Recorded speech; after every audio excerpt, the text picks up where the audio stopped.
राधे राधे। आज माघ मास के कृष्ण पक्ष की द्वादशी तिथि है। आज पुत्रदा एकादशी व्रत का पारण भी किया जाएगा। यानी जिन भक्तों ने कल सटतिला एकादशी का व्रत रखा था, आज वे अपना व्रत खोलेंगे। आज का दिन बड़ा ही शुभ और मंगलकारी है। एकादशी के व्रत के पारण के दिन तुलसी माता और लक्ष्मी माता की कथाओं को सुनने से ही व्रत पूर्ण माना जाता है और भक्तों की समस्त मनोकामनाएं पूर्ण होती है।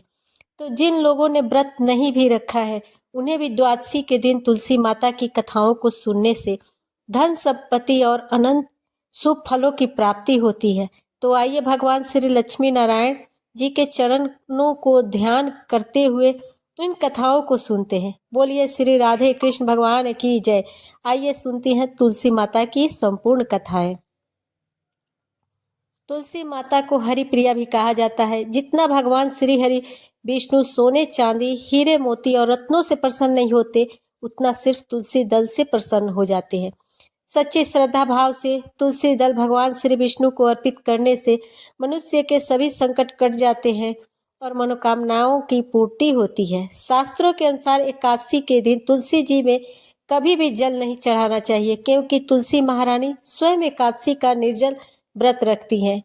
लेकिन द्वादशी के दिन व्रत के पारण के समय तुलसी माता को जल अवश्य चढ़ाना चाहिए और पूरे विधि विधान से पूजा पाठ करके उनकी कथाओं को सुनकर ही अपना व्रत खोले। एक बुढ़िया माई तुलसी जी को सींचती थी और कहती थी, हे तुलसी माता, सत की दाता, मैं तेरा बिडला सींचती हूँ, मुझे बहू दे, पीताम्बर की धोती दे, मीठा मीठा ग्रास दे, बैकुंठ में वास दे, चटक की चाल दे, पटक की मौत दे, चंदन का काट दे, रानी सा राज दे, दाल भात का भोजन दे, ग्यारस की मौत दे, कृष्ण का कंधा दे। तब तुलसी माता यह सुनकर सूखने लगी। तो भगवान ने पूछा, हे तुलसी, तुम क्यों सूख रही हो? तुलसी माता ने कहा, एक बुढ़िया रोज आती है और यही बात कह के जाती है, मैं सब बात तो पूरा कर दूंगी, लेकिन भगवान कृष्ण का कंधा कहाँ से लाऊंगी? तो भगवान बोले, जब वह मरेगी तो मैं अपने आप कंधा दे आऊंगा। तो बुढ़िया माई से कह देना। जब बुढ़िया माई मर गई, सब लोग आ गए। जब माई को ले जाने लगे तो वह किसी से नहीं उठी। भगवान श्री कृष्ण ने एक बार 12 वर्ष के बालक का रूप धारण करके आए और बालक ने कहा, मैं कान में एक बात कहूंगा तो बुढ़िया माई उठ जाएगी। बालक ने बुढ़िया माई के कान में कहा, बुढ़िया माई, मन की निकाल ले, पीताम्बर की धोती ले, मीठा मीठा ग्रास ले, बैकुंठ में बास ले, चटक की चाल ले, पटक की मौत ले, कृष्ण जी का कंधा ले। यह सुनकर बुढ़िया माई हल्की हो गई। तो भगवान श्री कृष्ण ने उन्हें कंधा दिया और बुढ़िया माई को मुक्ति मिल गई। हे माता, जैसे बुढ़िया माई को मुक्ति दी वैसे ही सबको देना। प्रेम से बोलिए श्री तुलसी महारानी की जय, भगवान श्री कृष्ण की जय। अब आप सुनिए तुलसी माता की दूसरी कथा। शिव पुराण के अनुसार पौराणिक समय में दैत्यों का राजा दंभ हुआ करता था। वह बहुत बड़ा विष्णु भक्त था। कई सालों तक उसके यहाँ संतान नहीं होने के कारण उसने शुक्राचार्य को अपना गुरु बनाकर उनसे श्री कृष्ण मंत्र प्राप्त किया। यह मंत्र प्राप्त करके उसने पुष्कर सरोवर में घोर तपस्या की। भगवान विष्णु उसकी तपस्या से प्रसन्न हुए और उसे संतान प्राप्ति का वरदान दे दिया। भगवान विष्णु के वरदान से राजा दंभ के यहाँ एक पुत्र ने जन्म लिया। इस पुत्र का नाम शंखचूड़ रखा गया। शंखचूड़ बड़ा होकर ब्रह्मा जी को प्रसन्न करने के लिए पुष्कर में घोर तपस्या की। तपस्या से प्रसन्न होकर ब्रह्मा जी ने उससे वरदान मांगने को कहा। तब शंखचूड़ ने वरदान मांगा कि वह हमेशा अजर अमर रहे, वह कोई भी देवता उसे नहीं मार पाए।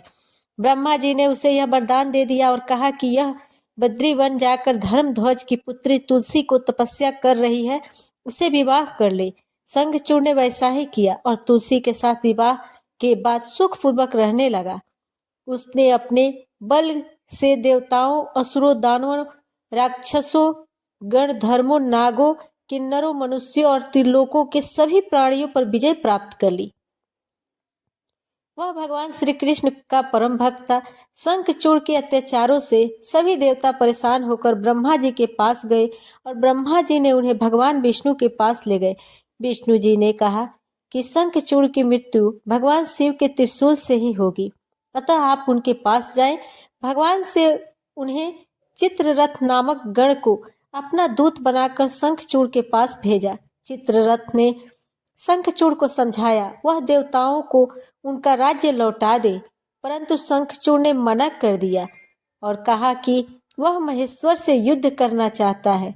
हे भगवान शिव का जब यह बात पता लगी तो वे युद्ध के लिए अपनी सेना लेकर निकल पड़े और दानवों में घमासान युद्ध हुआ, परंतु ब्रह्मा जी के वरदान के कारण शंखचूड़ को देवता नहीं हरा पाए।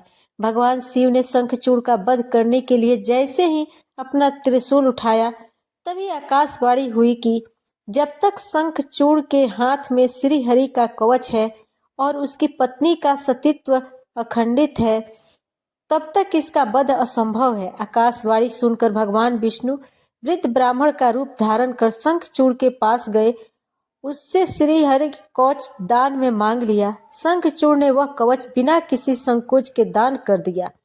शंखचूड़ का रूप बनाकर तुलसी के पास गए। शंखचूड़ रूपी भगवान विष्णु ने तुलसी के महल के द्वार पर जाकर अपने विजय होने की सूचना दी। यह सुनकर तुलसी बहुत प्रसन्न हुई और पति रूप में आए भगवान का पूजन भी किया। ऐसा करते ही तुलसी का सतीत्व तो खंडित हो गया और भगवान शिव ने युद्ध में अपने त्रिशूल से शंखचूड़ का वध कर दिया। तब तुलसी को जब पता चला कि वे उनके पति नहीं हैं बल्कि वे तो भगवान विष्णु हैं, तो क्रोध में आकर तुलसी जी ने कहा कि आपने छल पूर्वक मेरा धर्म भ्रष्ट किया है और मेरे पति को मार डाला, अतः मैं आपको श्राप देती हूँ कि आप पाषाण होकर धरती पर रहें। तब भगवान विष्णु ने कहा कि देवी, तुम मेरे लिए भारतवर्ष में रहकर बहुत दिनों तक तपस्या कर चुकी हो। तुम्हारा यह शरीर नदी रूप में बदलकर गंडकी नामक नदी के रूप में प्रस्तुत होगा। तुम पुष्पों से श्रेष्ठ तुलसी का वृक्ष बन जाओगी और सदा मेरे साथ रहोगी। तुम्हारे श्राप को सत्य करने के लिए मैं पाषाण शालिग्राम बनकर रहूंगा। गंडकी नदी के तट पर मेरा वास होगा। प्रेम से बोलिए भगवान कृष्ण जी की जय, माता तुलसी की जय। आइए अब सुनते हैं गरीब ब्राह्मण और तुलसी माता की कहानी। एक नगर में एक गरीब ब्राह्मण अपनी पत्नी के साथ रहता था। वह भिक्षा मांगकर अपना सारा जीवन गुजारता था और भगवान की पूजा में लगा रहता था। वह उतनी ही भिक्षा मांगता था जिससे उसके और उसके परिवार का पेट भर सके। उस नगर का राजा बहुत धनवान और ब्राह्मणों का आदर करने वाला था। राजा किसी भी ब्राह्मण को अपने महल से खाली हाथ नहीं जाने देता था।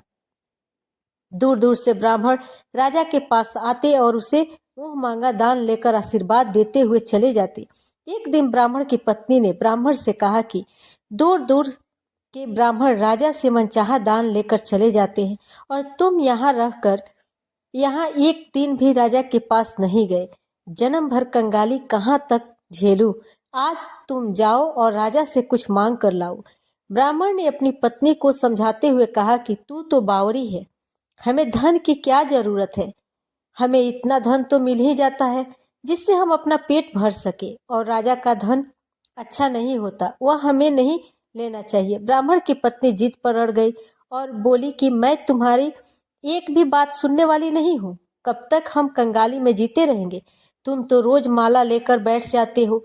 अपने बच्चों को क्या खिलाएं और क्या पहनाएं।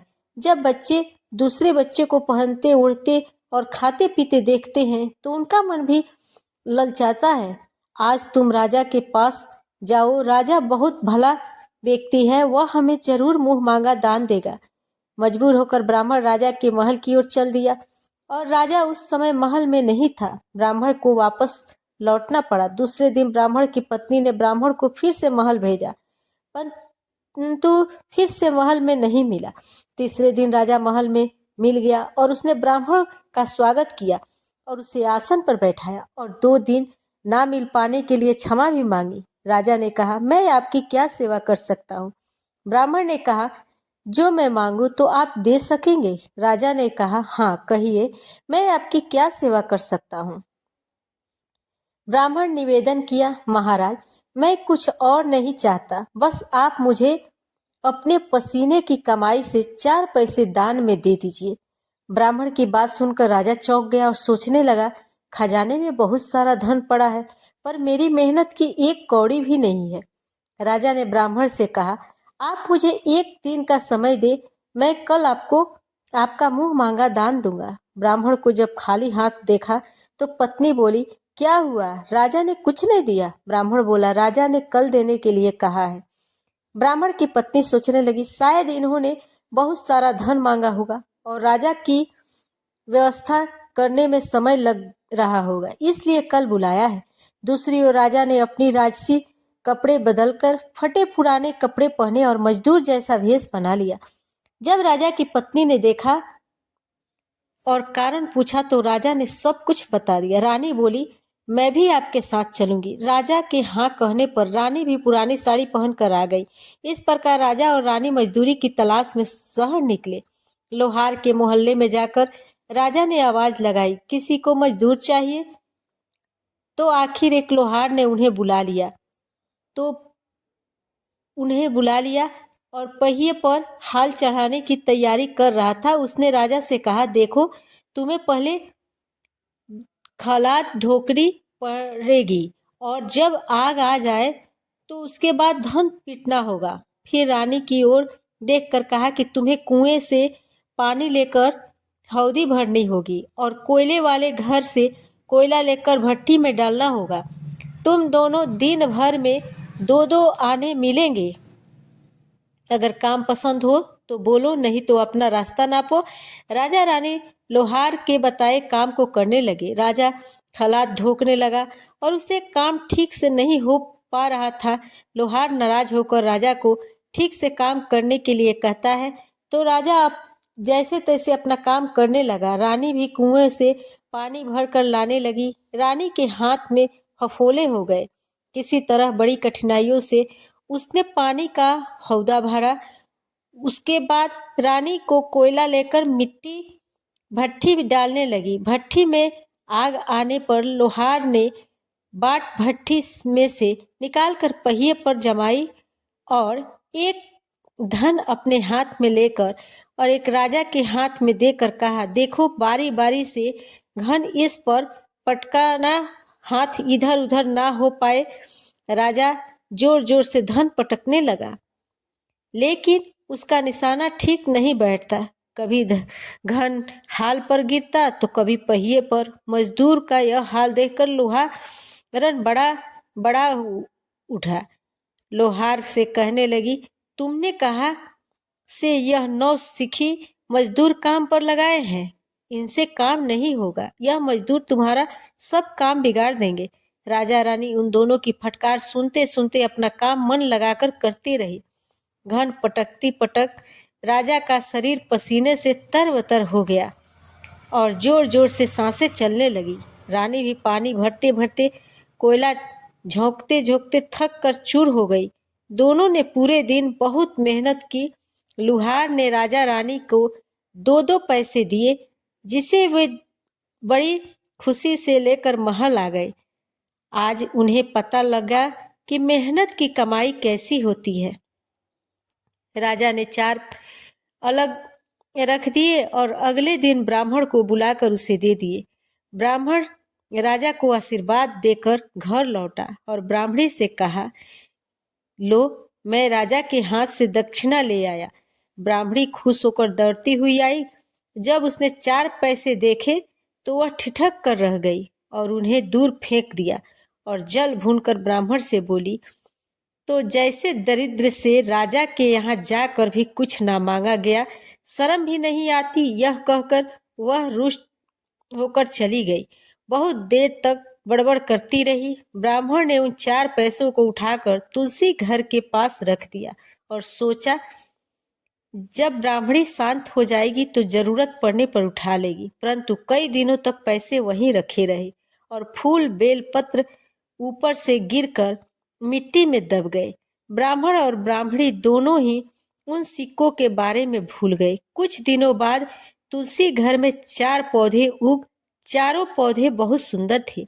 यह देखकर ब्राह्मणी रोज उनमें पानी डालती। 4 महीने बाद वह पौधे बड़े हो गए और उनमें फूल लगने लगे। फूल सूखने पर इनसे मोती झड़ने लगी। ब्राह्मण और ब्राह्मणी ने कभी मोती नहीं देखे थे। वह समझे कि कोई बीज है। हर रोज कई फूल झड़ते और बहुत मोती पूरे तुलसी घर में बिखर जाते। ब्राह्मणी उन मोतियों को समेटकर घर के एक कोने में डाल देती। इस तरह वहां मोतियों का ढेर लग गया। एक दिन एक सब्जी वाली आई। ब्राह्मणी को सब्जी लेनी थी, पर उसके पास पैसे नहीं थे। उसने सब्जी वाली से कहा, क्या तुम इन चमकदार चीजों के बदले में सब्जी दे सकती हो? सब्जी वाली ने देखा तो वह पहचान गई, यह तो मोती है। उसने खुशी खुशी ब्राह्मणी को उन मोतियों के बदले उसकी मनपसंद सब्जी दे दी। अब से हर रोज ऐसा होने लगा। ब्राह्मणी और सब्जी वाली दोनों खुश थे। सब्जी वाली यह सोचकर खुश थी कि मुझे 1 पैसे की तरकारी के बदले हजारों का माल मिलता है, और ब्राह्मणी यह सोचकर खुश थी कि इन चीजों के बदले सब्जी मिल जाती है। इस प्रकार कई महीने बीत गए। उधर राजमहल में कई राजहंस थे जो मोती चुगते।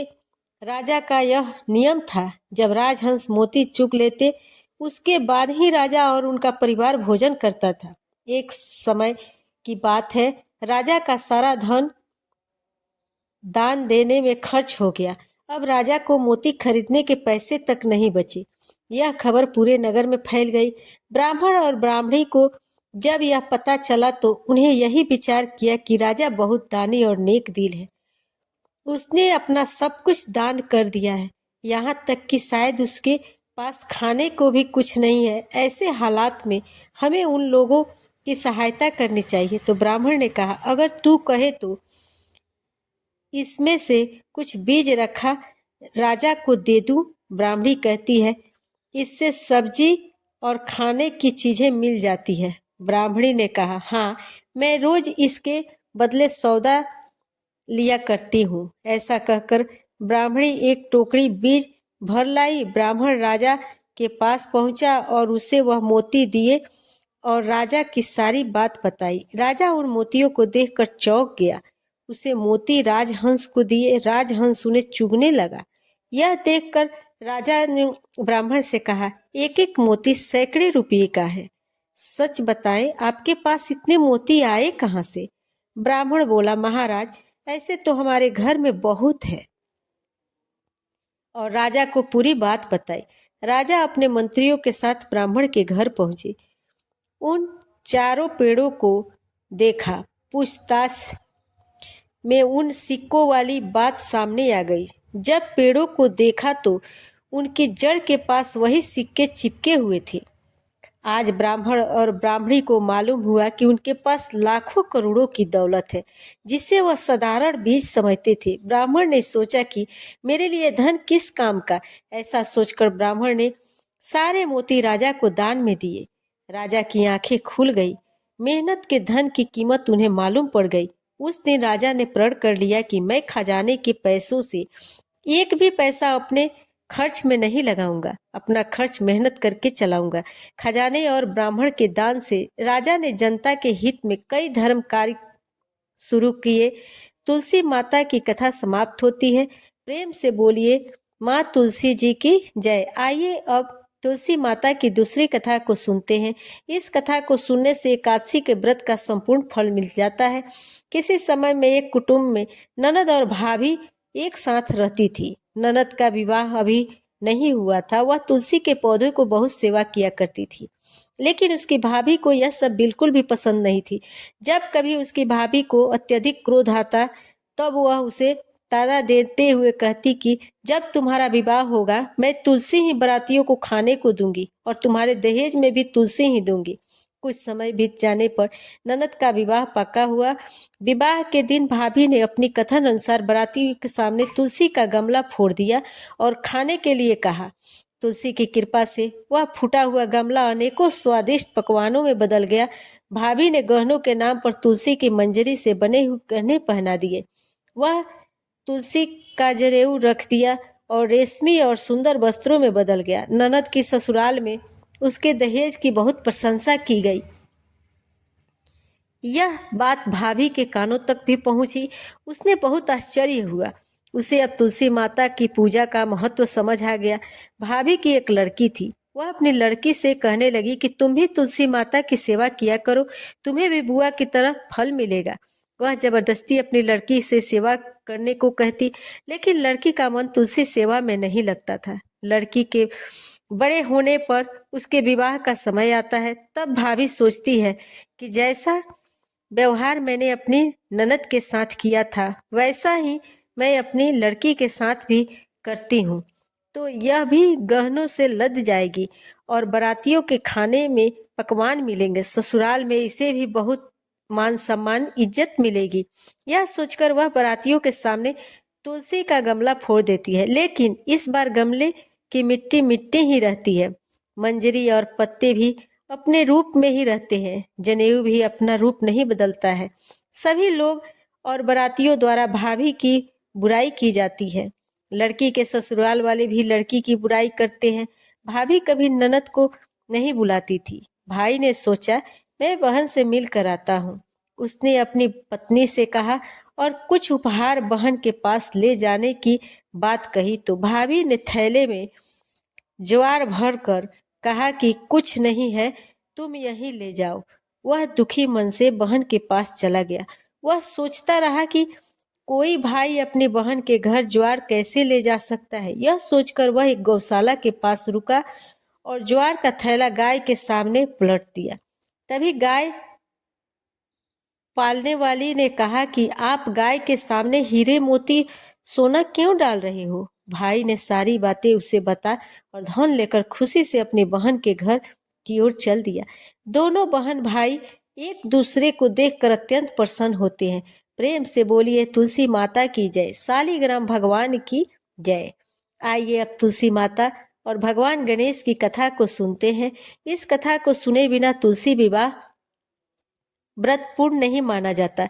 एक बार देवी तुलसी विवाह हेतु वर ढूंढने के लिए तीर्थ यात्रा पर निकली और ढूंढते ढूंढते वह गंगा के किनारे पहुंच गई। उस समय गणेश भगवान गंगा के किनारे तप कर रहे थे। उन्हें देखते ही देवी तुलसी उन पर मोहित हो गई और उनके मन में गणेश भगवान से विवाह की इच्छा उत्पन्न हुई। फिर देवी तुलसी ने गणेश जी के पास जाकर उनका ध्यान भंग कर दिया। आंखें खोलने के बाद गणेश भगवान के सामने देवी तुलसी खड़ी थी, लेकिन सामने एक स्त्री है, इसलिए अपने क्रोध को नियंत्रण में रखकर गणेश भगवान ने पूछा, आप कौन है देवी, और मेरा ध्यान भंग करने का क्या कारण है। तो जवाब में देवी तुलसी ने अपने परिचय के साथ गणेश जी से विवाह की बात कर ली। उत्तर में गणेश भगवान जी ने बोले, देवी मैं ब्रह्मचारी हूँ, इस वजह से मैं विवाह नहीं कर सकता। अपने वह प्रस्ताव के लिए ना सुनने के बाद देवी तुलसी क्रोधित हो गई और उन्होंने गणेश जी को श्राप दे दिया कि उनका ब्रह्मचर्य टूटेगा और उनके 2 विवाह होंगे। इस बात पर गणेश भगवान भयंकर क्रोधित हो उठे, क्योंकि एक तो वह स्त्री है, इसलिए ध्यान भंग करने पर भी गणेश जी ने कुछ नहीं कहा और इतनी विनम्रता से बात करने पर भी उन्हें श्राप दिया गया। फिर गणेश जी ने भी देवी तुलसी को श्राप दे दिया कि तुम्हारा विवाह शंखचूर्ण नाम के असुर के साथ होगा। एक देवी होकर भी उनका विवाह एक राक्षस से होगा। यह जानकर देवी तुलसी विचलित हो गई और विनायक जी से इस कठोर श्राप से मुक्ति दिलाने के लिए क्षमा याचना करने लगी। फिर गणेश जी को तुलसी जी पर दया आ गई और वे बोले, मेरा श्राप तो बदल नहीं सकता, वह तो सच होकर ही रहेगा, लेकिन अगले जन्म में तुम एक पेड़ बनोगी और भगवान विष्णु जी को अत्यंत प्रिय होगी। उनकी पूजा में भी तुम्हारा एक महत्वपूर्ण स्थान होगा और कलयुग के इंसानों को तुम मोक्ष का मार्ग दिखाओगी। लेकिन तुमने मेरा तप भंग किया है और मुझे ब्रह्मचारी होकर भी 2 विवाह का श्राप भी दिया है, इसलिए मेरी किसी भी प्रकार की पूजा में तुम निषिद्ध रहोगी। इस प्रकार देवी तुलसी गणेश भगवान की पूजा में निषिद्ध हो गई। प्रेम से बोलिए गणेश भगवान की जय। अब आप सुनिए लक्ष्मी माता की कथा। एक दिन माता लक्ष्मी जी एक बड़ी बहन ज्येष्ठा ने उनसे कहा, कुछ दिनों से एक बात मेरे मस्तिष्क में कौंध रही है, सोचती हूँ कि तुमसे पूछूं या नहीं। ऐसी क्या बात बहन, मन में जो कुछ भी है निसंकोच होकर पूछो। वैसे भी कोई बात मन में ना रखकर उसका समाधान कर लेना ही बुद्धिमानी होती है। लक्ष्मी जी ने मुस्कुराकर कहा कि मैं अक्सर यही सोचती रहती हूँ कि सुंदरता में हम दोनों बराबर हैं, फिर भी लोग हमारा आदर करते हैं और मैं जहाँ भी जाती हूँ वहाँ उदासी छा जाती है। मुझे लोग घृणा और क्रोध का शिकार होना पड़ता है, जबकि हम दोनों सगी बहनें हैं।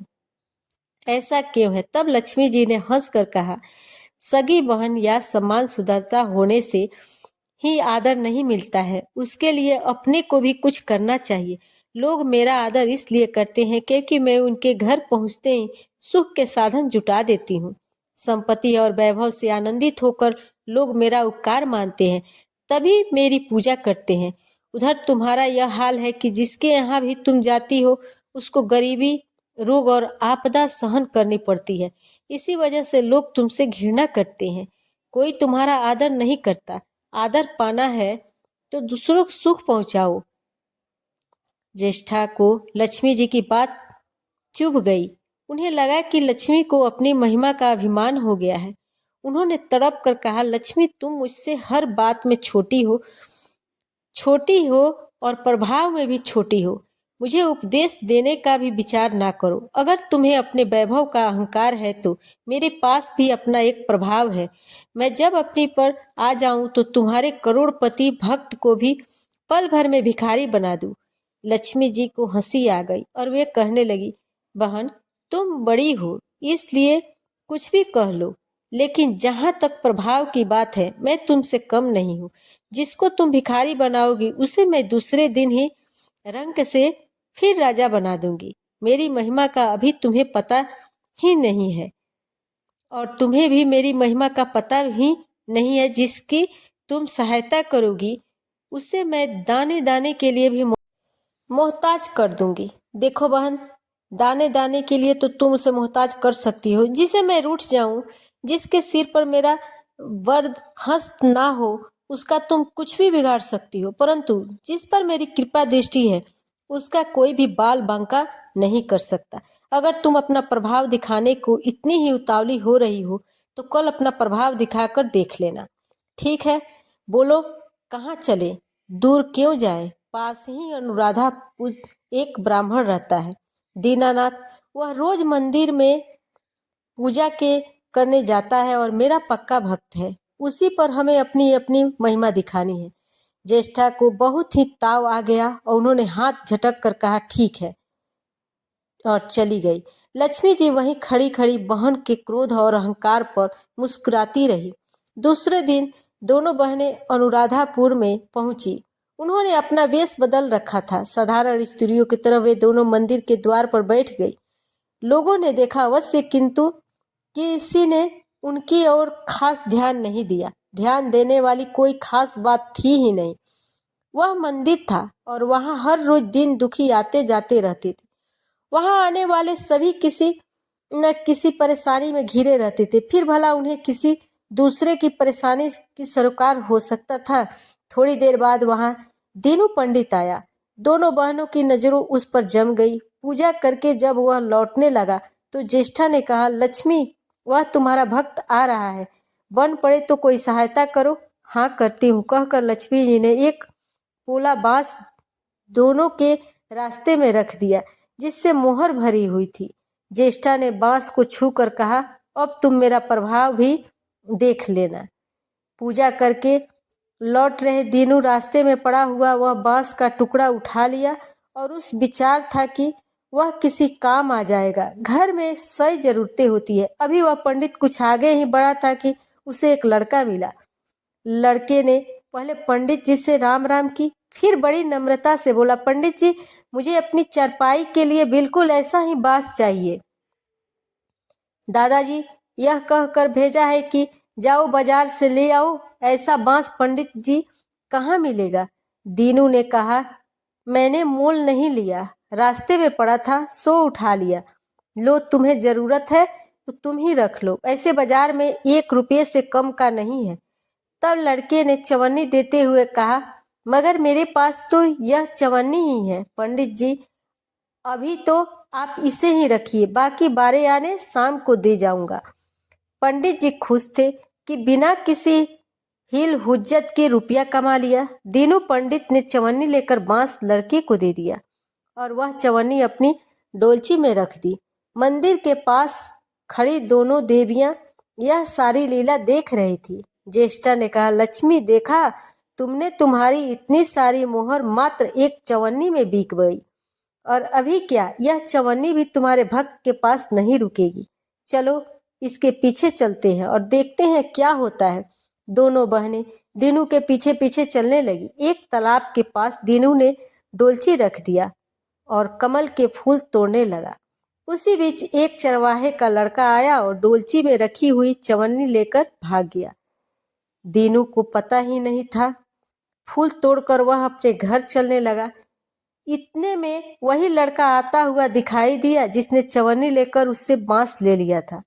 करीब आकर वह बोला, पंडित जी, यह बांस तो बहुत वजनी है। दादाजी ने कहा है कि कोई हल्की बांस चाहिए, इसकी चरपाई ठीक ना होगी। यह लीजिए, आप अपना बांस वापस ले लीजिए। कहकर उसने बांस पंडित जी को हवाले कर दिया। दीनू ने बांस ले लिया, लेकिन चवन्नी तो डोलची में थी ही नहीं। तब उसने कहा, बेटा, चवन्नी तो कहीं गिर गई। तुम मेरे साथ घर चलो, वहां दूसरी दे दूंगा। इस समय मेरे पास एक भी पैसा नहीं है। तब आप जाइए, मैं शाम को आकर आप घर से ले लूंगा। यह कहकर लड़का अपनी राह लौट गया। बांस फिर से पंडित जी के पास आ गया और लक्ष्मी जी हौले से मुस्कुराई। उनको इस प्रकार मुस्कुराते देखकर ज्येष्ठा मन ही मन जल उठी और बोली, अभी तो खेल शुरू ही हुआ है, देखती चलो मैं इसे कैसे तीगने का नाच नचाती हूँ। बीनू बेचारा इन सब बातों को देखकर बेखबर अपनी ही धुन में आगे बढ़ता चला जा रहा था। उसे क्या पता था कि वह शतरंज का मोहरा बना हुआ है। वह तो धूप छांव की भांति दोनों बहनों का प्रभाव सहता चुपचाप चला जा रहा था। आगे चलकर गांव का एक अहीर मिला। उसने दीनू को चवन्नी वापस करते हुए बताया, पंडित जी, मेरा लड़का आपकी डोलची से यह चवन्नी उठा लाया था।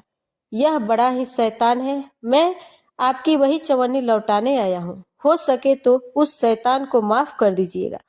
दीनू ने आशीर्वाद देकर चवन्नी ले ली और प्रसन्न मन से उस लड़के को पुकारने लगा जो शाम को घर आकर चवन्नी लेने की बात कहकर लौटा जा रहा था। आवाज सुनकर लड़का लौट कर आया। अपनी चवन्नी वापस पाकर वह प्रसन्न भी हो गया। दीनू पंडित निश्चित मन में से घर की ओर बढ़ने लगे। उसके एक हाथ में पूजा की डोलची थी और दूसरे हाथ में बांस का लंबा राह। चलते दीनू पंडित सोच रहा था कि बांस तो काफी वजनी है, वजन भी है, मजबूत भी होगा क्योंकि ठोस है। इसे दरवाजे के छप्पर पर लगा दूंगा, कई साल के लिए बल्ली से छुटकारा मिल जाएगा। जब ज्येष्ठा को उसके विचार पर क्रोध आ गया। लक्ष्मी जी के प्रभाव से दीनू को लाभ होता देखकर वह मन ही मन बुरी तरह जली जा रही थी। जब उन्होंने देखा कि पंडित जी का घर करीब आ गया तो कोई उपाय ना पाकर उन्होंने दीनू को मार डालने का विचार किया। उन्होंने कहा, लक्ष्मी, धन संपत्ति तो मैं छीन ही लेती हूँ, अब तुम्हारे भक्त के प्राण भी ले लूंगी। देखो वह किस तरह तड़प तड़प कर मरता है। और वह तुरंत सांप बनकर दीनू की ओर दौड़ पड़ी। लक्ष्मी जी को तनिक भी घबराहट नहीं हुई। वह उसी तरह खड़ी खड़ी मुस्कुराती रही। सहसा दीनू चौंक पड़ा। एक भयानक सांप फन उठाए उसकी ओर झपट रहा था। प्राण तो सभी के लिए प्रिय होते हैं, उपाय रहते कोई अपने को संकट में नहीं पड़ने देता। दीनू पगडंडी वाला रास्ता छोड़ दिया और एक ओर भागने लगा, लेकिन सांप तेजी से ज्येष्ठा को उसे भला कहाँ छोड़ने वाली थी। वह तो उस गरीब के प्राणों की प्यासी हो चुकी थी। वह भी दीनू के आगे पीछे दाएं बाएं बराबर दौड़ती ही रही। दीनू घबरा गया। उसने हाथ जोड़कर कहा, नाग देवता, मैंने तुम्हारा कुछ नहीं बिगाड़ा, शांति से अपनी राह लौट जाओ। आखिर क्यों मुझ गरीब के पीछे पड़े हो? व्यर्थ में किसी ब्राह्मण को सताना अच्छी बात नहीं है, लेकिन वह नाग तो ज्येष्ठा का रूप था जो दीन को किसी भी तरह डसना चाहता था। प्रार्थना कर कुछ भी ध्यान ना देकर वह सांप एक वारंगी फुफकारता हुआ झपट पड़ा। जब दीनू ने देख लिया कि वह बिना संघर्ष किए अब जान नहीं बचेगी, तो उसने प्राण रक्षा के लिए भरपूर जोर लगाकर वही बांस सांप के ऊपर दे मारा। धरती से टकराते ही बांस के 2 टुकड़े हो गए और उसके भीतर भरी हुई मोहरे खन खन कर बिखर गई, जैसे लक्ष्मी जी हंस रही हो। दीनू के मुंह से हैरत पूर्ण चीख से निकली और थोड़ी देर के लिए वह ठगा सा खड़ा रहा। आंखें फाड़े उन मोहरों की ओर देखता रहा। एक पल के लिए तो वह सांप को ही भूल गया, परंतु जैसे उसे झटका सा लगा, सांप का ध्यान आते ही उसने उसकी ओर गर्दन घुमाई और देखा कि बांस की चपेट से सांप की कमर टूट गई है और वह लहू लुहान अवस्था में झाड़ी की ओर भागा जा रहा है। दूसरे ही क्षण वह मोहरों पर लौट गया और कहने लगा, तेरी जैसी हो लक्ष्मी माता, जीवन भर का दरिद्र आज दूर हो गया। तेरी महिमा कौन जान सकता है। चलो घर में बैठकर तुम्हारी पूजा आरती करूंगा। और फिर जल्दी जल्दी उसने सारी मोहर अंगोछा बिछाकर उस पर लंबे लंबे कदमों से घर की ओर चल दिया। पीछे एक पेड़ की छाया में खड़ी लक्ष्मी अपनी बहन ज्येष्ठा से मुस्कुराकर पूछ रही थी, कहो बहन, सच बताना, बड़प्पन की धाह मिली कि अभी नहीं? बड़प्पन किसी को कुछ देने में ही है, उससे छीनने में नहीं। ज्येष्ठा ने कोई उत्तर नहीं दिया। वह तो चुपचाप उदास खड़ी रही। लक्ष्मी जी ने उनका हाथ पकड़कर कहा, फिर हम दोनों बहनें हैं, जहाँ रहेंगी साथ में रहेंगी। प्रेम से बोलिए, माता लक्ष्मी और भगवान विष्णु जी की जय। अब आप सुनिए तुलसी माता। श्री तुलसी महारानी करूं विनय सिरनाय, जो मन हो संकट विकट दीजे मात नसाय। नमो नमो तुलसी महारानी, महिमा अमित न जाय बखानी। दियो विष्णु तुमको सन्माना, जग में छायो सुयस महाना। विष्णु प्रिया जय जयति भवानी, तिहु लोक की हो सुख खानी। भगवत पूजा करे जो कोई, बिना तुम्हारे सफल न होई। जिस घर तब नहीं होय निवासा, उस घर करहि विष्णु नहीं वासा। करे सदा जो तव नित्य सुमिरन, ते ही के काज होय सब पूरन। कार्तिक मास महात्म्य तुम्हारा, ताको जानत सब संसारा। तब पूजन जो करे कुमारी, पावे सुंदर वर सुकुमारी। करे जो भी पूजा नित प्रति नारी, सुख संपत्ति से होय सुखारी। वृद्धा नारी करे जो पूजन, मिले मुक्ति होवे पुलकित मन। श्रद्धा से पूजे जो कोई, भवनिधि से तर जावे सोई। कथा भागवत यज्ञ करावे भी, तुम बिनी नहीं सफलता पावे। छाया तब प्रताप जग भारी, धयावत तुम ही सकल धारी। तुम ही मात यंत्र तंत्र में, सकल काजे सिद्धि होवे क्षण में। औषधि रूप आप हो माता, सब जग में तब यश विख्याता। देव ऋषि मुनि ओ तपधारी, करत सदा तव जय जयकारी। वेद पुराण तव यश गावे, महिमा आगम पार नहीं पावे। नमो नमो जय जय सुख करनी, नमो नमो जय दुख निवारणी। नमो नमः सुख संपत्ति देनी, नमो नमो अध काटन छैनी। नमो नमो भक्तन दुख हरणी, नमो नमो दुष्टन मद हरणी। नमो नमो भव पार उतारणी, नमो नमो परलोक सुधारणी। नमो नमो निज भक्त उबारणी, नमो नमो जन काज सावरणी। नमो नमो जय कुमति नसावनी, नमो नमो जय सुमति बढ़ावनी। नमो नमो निज जन अपनावनी, नमो नमो सब सुख पुजावनी। जयति जयति जय तुलसी माई, ध्याऊं तुमको शीस नवाई। निज निज जानी मोही अपनाओ, बिगड़े कारज आप बनाओ। करूँ विनय में मात तुम्हारी, पूरन आशा करहूँ हमारी। शरण चरण कर जोड़ी मनाऊं, निस्दिन तेरे ही गुण गाऊं। करहूँ मात अब मोह पर दाया, निर्मल होय सकल मम काया। मांगो मात बर दीजे, सकल मनोरथ पूरन कीजे। जानू नहीं कुछ नेम आचारा, क्षमऊ मात अपराध हमारा। 12 मास करे जो पूजा, ता सम जग में और न दूजा। प्रथम ही गंगा जल मंगवावे, फिर सुंदर स्नान करावे। चंदन अक्षत पुष्प चढ़ावे, धूप दीप नैवेद्य लगावे। करे आचमन गंगा जल से, ध्यान करे हृदय निर्मल से। पाठ करे यह फिर 40 की स्तुति करे मात तुलसी की, यही विधि पूजा करे हमेशा, ताके तन नहीं रहे कलेसा। करे मास कार्तिक का साधन, सोवत नित पवित्र महियासन। करे कामना जो मन माही, सो सब निश्चय सिद्ध होई जाही। है यह कथा महासुखदाई, पढ़े सुने सो भवतर जाई। यह श्री तुलसी चालीसा पाठ करे जो कोई, श्री पुनित फल पावही जो इच्छा होय। अब सुनते हैं तुलसी माता की आरती। तुलसी महारानी नमो नमो, हरि की पटरानी नमो नमो। तुलसी महारानी नमो नमो, धन लक्ष्मी पूरन तब कीनो। शालीग्राम बनी पटरानी नमो नमो। तुलसी महारानी नमो नमो, हरि की पटरानी नमो नमो। जाके पत्र मंजरी कोमल, श्रीपति कमल चरण लपटानी। तुलसी महारानी नमो नमो, हरि की पटरानी नमो नमो। कौन से महीने में भई रानी तुलसा, कौन से महीने में हुई हरियाली नमो नमो। कौन से महीने में हुई तेरी पूजा, कौन से महीने में हुई पटरानी नमो नमो। तुलसी महारानी नमो नमो, हरि की पटरानी नमो नमो। आषाढ़ मास में बोई रानी तुलसा, सावन मास में हुई हरियाली नमो नमो। तुलसी महारानी नमो नमो। कार्तिक मास में हुई तेरी पूजा, मांगशीर मास में हुई पटरानी नमो नमो।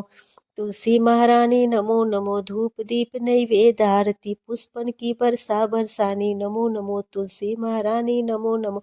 56 भोग 36 व्यंजन, बिन तुलसी हरि एक न मानी। जो तुलसी को दोपहर में गाए, खीर खाण का भोग लगाए नमो नमो। तुलसी महारानी नमो नमो। जो तुलसी साँझ को गाए, श्री कृष्ण की आरती उतारे नमो नमो। तुलसी महारानी नमो नमो। जो तुलसी को रात को गाए, श्री कृष्ण के चरण दबाए नमो नमो। तुलसी महारानी नमो नमो। सभी सखी मैया तेरो यश गावे, भक्ति दान दीजे महारानी नमो नमो। तुलसी महारानी नमो नमो। तुलसी महारानी नमो नमो, हरि की पटरानी नमो नमो। प्रेम से बोलिए तुलसी माता की जय, लक्ष्मी माता की जय, भगवान विष्णु जी की जय। वीडियो अच्छी लगी हो तो वीडियो को लाइक करके चैनल को जरूर सब्सक्राइब कीजिएगा।